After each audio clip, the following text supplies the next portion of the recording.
नमस्कार। इन खबर में आपका स्वागत है। कोरोना का कहर दुनिया भर में बढ़ता जा रहा है। ऐसे में हर शख्स के जेहन में एक ही सवाल है कि ये कहर कब थमेगा, कब मुक्ति मिलेगी।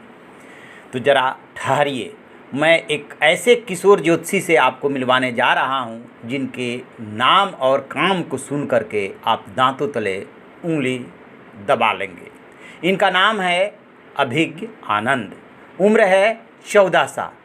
काम बड़े बड़े सामने नहीं ठहर पाएंगे।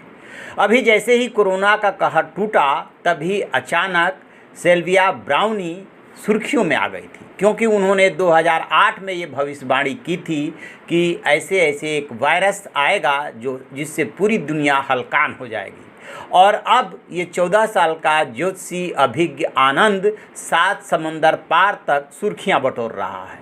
ये अपना कॉन्सेंस नाम से एक यूट्यूब चैनल चलाते हैं। इनके बारे में कहा यह जाता है, कहा नहीं आप इसे देख लेंगे, कि 22 अगस्त 2019 को ही इन्होंने कोरोना को लेकर के भविष्यवाणी कर दी थी। बता दिया था कि कैसे एक वायरस आएगा और उसके बाद पूरी दुनिया उसके सामने नतमस्तक होगी। Mars and Saturn, the close conjunction begins at 31st March, 4:30 p.m. and the whole world will be rocked with disaster and wars may begin at this moment.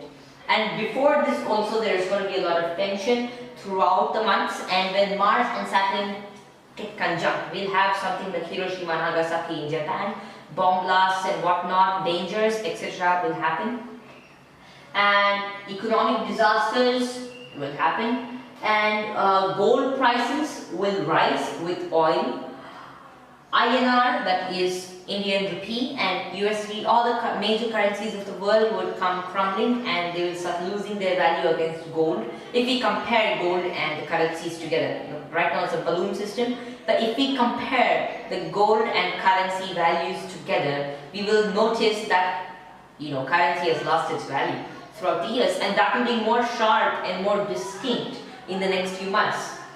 And Air India, the aeroplane industry, automobile industry and motorcycle industries will suffer severely during this time, because Sagittarius is the sign of the horse. So the ancient horse means today's transport. So today's transport is going to be badly affected, and economically the transport system and the companies that create machines for transport will get affected, especially government related companies for transport, and more so likely aeroplanes. And next, international tension focusing on USA and Iran, that will be on the Middle East. The Middle East is basically northwest to India. Every prediction in astrology is made from the center of India, because India is a hotcake of energy. Transportation यानी transport sector, automobile sector, ये सभी बर्बाद हो जाएंगे। जिस वक्त इन्होंने ये वीडियो अपलोड किया अपने यूट्यूब चैनल कॉन्सेंस पे, उस वक्त किसी ने इसको नोटिस नहीं किया। बट जैसे ही कोरोना का कहर बढ़ने लगा, लोग इधर उधर ढूंढने लगे कि इसका इलाज क्या है, कब ये ख़त्म होगा। अचानक लोगों की नज़र इस यूट्यूब चैनल और 14 साल के किशोर ज्योतिषी अभिज्ञ आनंद पे गई। फिर क्या था, वो 22 अगस्त 2019 का वीडियो दुनिया भर में फेमस हो गया। इसके बाद इन्होंने एक एक करके कई वीडियो इस पे बनाए हैं। अभिज्ञ आनंद की भविष्यवाणी है कि 31 मार्च 2020 से अचानक इस बीमारी में विस्फोट होगा और 2 अप्रैल के बीच में बहुत ज़्यादा लोग इससे पीड़ित हो जाएंगे।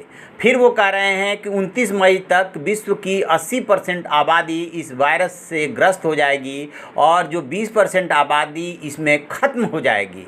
फिर इनका जो इन्होंने वीडियो बनाया था और जो बातें कही थी, उसके बाद जब मीडिया ने इनसे संपर्क किया तो इन्होंने ये 30 मई से इसमें डाउनफॉल आने की बात कही थी। बट 8 अप्रैल को एक इन्होंने नया वीडियो अपलोड किया अपने चैनल पे, और जिसमें उन्होंने ये बताया कि उनकी बात को गलत तरीके से पेश किया गया। इसमें 29 या 30 मई से नहीं बल्कि 29-30 जून से आकर के थोड़ा डाउनफॉल शुरू होगा इस वायरस में और उसका प्रभाव कम होने लगेगा। लेकिन ये संकट बहुत लंबा चलने वाला है और ये नवंबर दिसंबर तक जाएगा और इसका इफ़ेक्ट यहीं तक नहीं रहेगा बल्कि भूखमरी के कगार पे दुनिया पहुंच जाएगी।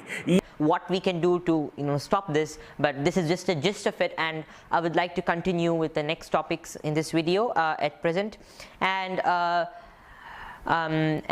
some more things would be that some people all over social media and even in the mainstream media have written articles about my prediction stating that I have claimed the end of coronavirus to be May 29th. My dear friends, the coronavirus isn't going to end May 29th. It's just going to start gradually decreasing post May 29th. People have to understand and hear properly, especially the people who are writing articles on media, because they're not hearing me out properly. And when I say the coronavirus is going to end, I always have meant and always have explained that it's going to gradually reduce post May 29th, and also it's just going to reduce for 2 days, give a little small improvement, and this is going to drastically destroy the immunity and the economy of the public post May 29th also for 2 days, and even before that there's going to be a lot of danger to the economy. But after this, June, till the end of June, I don't see any good for the world. Till the end of June, there's only going to be disaster.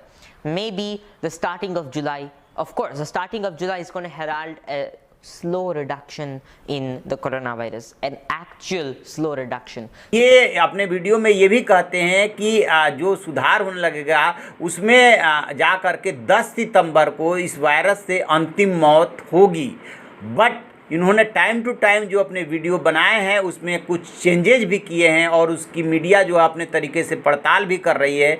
अब इन्होंने साफ साफ कह दिया है कि 29 मई के बाद इसका प्रभाव कम नहीं होने जा रहा है, बल्कि जून लास्ट के बाद इसका प्रभाव कम होगा और वो भी जाएगा नवंबर दिसंबर तक ठीक होने में टाइम लगेगा। और उससे भी आगे इसका प्रभाव इसलिए बना रहेगा क्योंकि जो पैदावार है, जो प्रोडक्शन है, वो स्वाभाविक रूप से कम हो जाएगा, लिहाजा भूखमरी की समस्या पैदा हो सकती है। तो इस तरीके की इन्होंने भविष्यवाणी की। तो अब सवाल ये उठ रहा है कि भारत में जो 19 दिन का लॉकडाउन बढ़ाया गया है उसके बाद क्या होने वाला है। जिस तरीके की भारत सरकार की और राज्य सरकारों की तैयारी है उसके बाद ये देखने से साफ लग रहा है कि अभी समस्या का एकदम से अंत नहीं होता हुआ सा दिख रहा है। लिहाजा भारत सरकार ऐलान कर चुकी है कि वो 1 लाख बेड की व्यवस्था की हुई है, 600 अस्पतालों की व्यवस्था की हुई है।